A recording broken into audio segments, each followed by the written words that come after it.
ఏంట్రా అలా మాట్లాడుతున్నావు? తన వల్ల నీకేం నష్టం జరిగిందిరా? అవునన్నయ్య, వదిన వల్ల నీకు లైఫ్లో అంతా మంచే జరిగింది, ఎప్పుడు చెడు జరగలేదు. అది మర్చిపోయావా? ఏం మంచి జరిగిందిరా? ఏదో కొన్ని విషయాల్లో తను నాకు వెనకుండి ఎంకరేజ్ చేసింది, అదే కదా జరిగిన మంచి. ఈ పల్లవి వల్ల వీడికి జరిగిన మంచి కంటే చెడే ఎక్కువ, జరిగిన అవమానాలే ఎక్కువరా.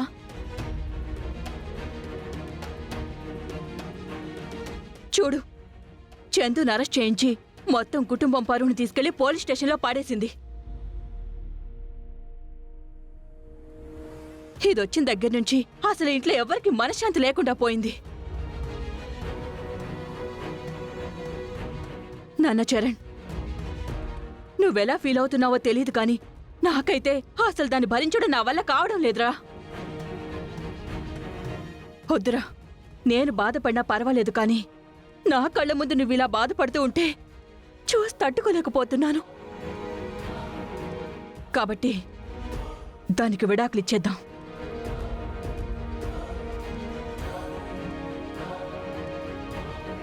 సుమలత, ఏం మాట్లాడుతున్నావు నువ్వు? లేకపోతే ఎంత భరిస్తారండి?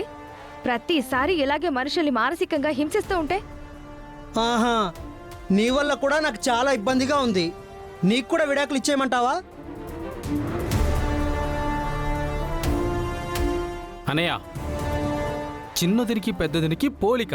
అవునరా, వాళ్ళిద్దరికి అసలు పోలికే లేదు. పెద్దోదినని చూస్తే చేతులెత్తి దండం పెట్టాలన్నట్టు ఉంటుంది. అదే మీ చిన్నోదినని చూస్తే లాగి గూబ మీద కొట్టాలనిపిస్తుంది. ఇద్దరికి చాలా తేడా ఉంది. ఇప్పుడు టాపిక్ అది కాదు. నాన్న చరణ్, నువ్వు అను, ఇప్పుడే దాన్ని బయటకు పంపించేస్తాను. విడాకులు ఇప్పించేద్దాం. ఎవరు విడాకులిచ్చేది?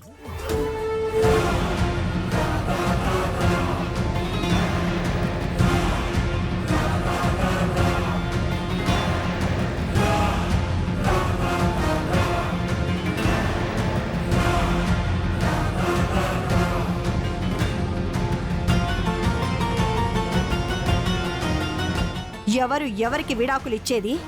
ఎవరు ఎవరిని ఇంట్లో నుంచి బయటికి పంపించేది? నువ్వెందుకొచ్చావు? నువ్వు పిలిస్తే రాలేదు. నా కూతురికి ఇబ్బంది అనిపిస్తే ఎక్కడికైనా వస్తాను.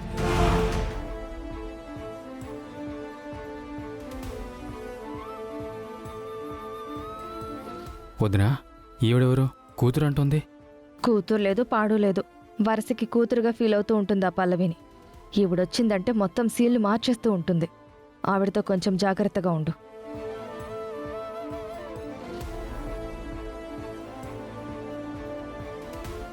మాట్లాడవేంటి చరణ్? తనేం తప్పు చేసింది? ఏం తప్పు చేయటం ఏంటండి? మీరే చెప్పండి.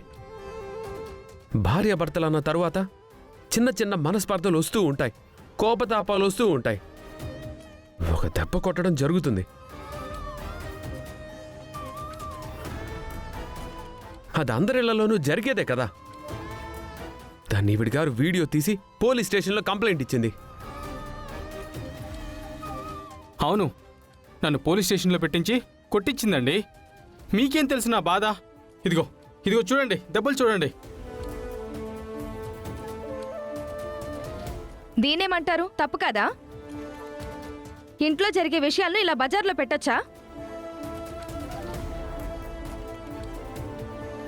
తను అలాంటి పని చేసుండదు అక్షిత అని మీరు చెప్తే ఇక్కడెవరు నమ్మరు గుండమ్మా. ఇక్కడ ఆధారాలతో సహా పోలీసులు చూపించారు. తన నెంబర్ నుంచే వీడియోస్ వెళ్ళాయి, తన నెంబర్ నుంచే ఫొటోస్ వెళ్ళాయి, తన నెంబర్ నుంచే కంప్లైంట్ వెళ్ళింది.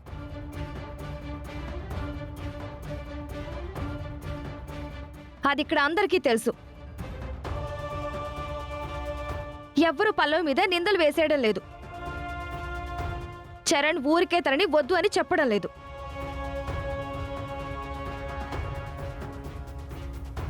తప్పు చేసి రెడ్ హ్యాండెడ్గా దొరికిపోయింది కాబట్టి ఇలా మాట్లాడుతున్నారు. ఎవరే తప్పు చేసేది? తప్పు చేసే అలవాటు తన రక్తంలోనే లేదు.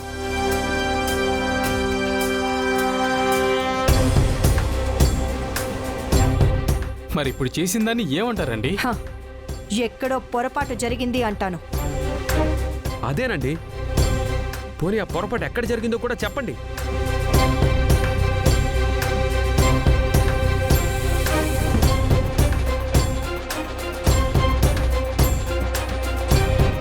ఏంటి సైలెంట్ అయిపోయావు? మాట్లాడవే. ఆ ఫోటోలు నీ కూతురు పంపలేదు, అక్షిత పంపించిందా తన ఫోన్ నుంచి?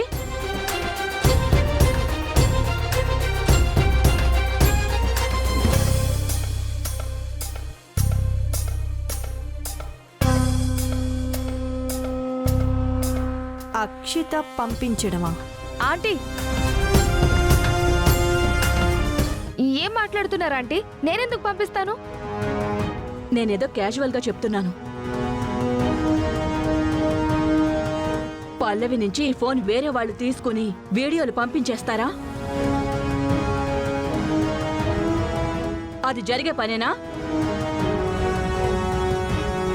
పైగా ఇంట్లో అప్పటికప్పుడు జరిగిన ఇన్సిడెంట్ అది. దీనికేం సమాధానం చెప్తావు? సమాధానం చెప్పాల్సింది నేను కాదు, మీ అబ్బాయి చెప్పాలి.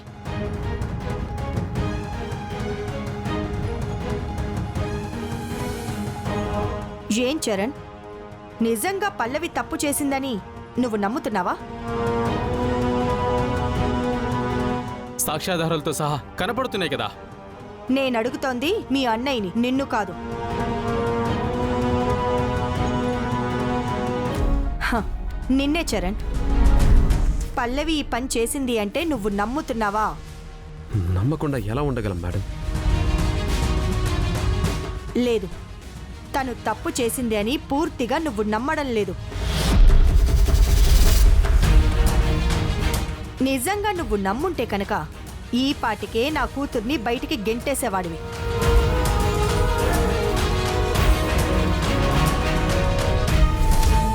పంపించలేదు అంటే నీ మనసు ఎక్కడో చెప్తుంది తను తప్పు చేసుండదు అని. హ్మ్, అదే నిజం చరణ్.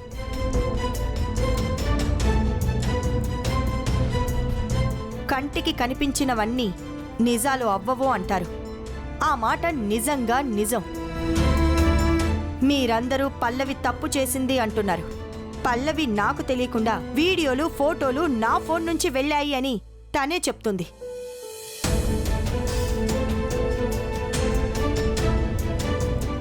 సో నిర్ణయం ఏకపక్షంగా ఉండకూడదు కదా. తన మాటను కూడా వినిపించుకోవాలిగా. పల్లవి పంపించకపోతే తన ఫోన్ నుంచి వీడియోలు ఎవరు పంపించారు, ఎలా వెళ్ళాయి అని ఎంక్వైరీ చేస్తే అసలు దొంగలెవరో బయటపడొచ్చు కదా.